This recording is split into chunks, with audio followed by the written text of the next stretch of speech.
I've got another example of flawed thinking for you when it comes to buying property. A lot of people seem to think that if you can't add value to a property, you shouldn't buy it. And in a way, they sort of pay for potential, which is ludicrous, really, when you think about it. I'm paying for the privilege of being able to renovate or spend more money on the property.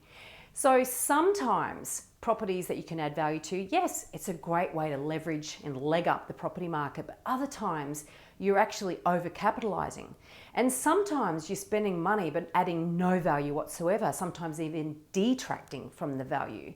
I'll give you an example. The granny flat strategy. Now, it sounds so smart, doesn't it? You buy a home in a suburb where you are allowed to put a granny flat in the backyard, and then you can get more rent. The granny flat might cost you an extra $100,000 and you might get an extra $250 a week rent. Sounds fantastic. But the problem is the real gem in buying property for investment isn't so much the extra couple of $100 a week rent you get. It's actually the capital growth over time.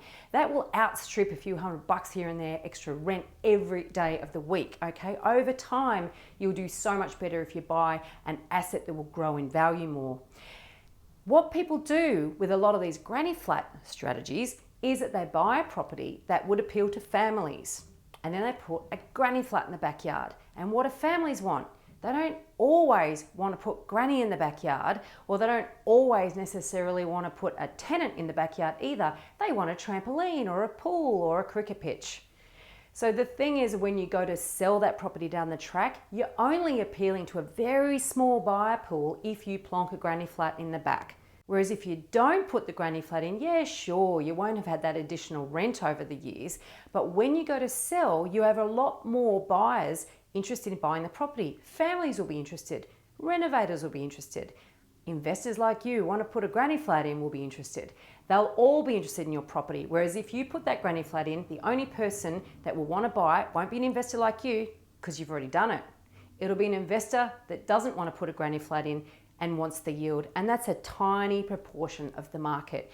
So adding value in that regard is actually not adding value at all. It's a little bit like sewing an extra leg on a racehorse and thinking it'll run faster because it's got 5 legs.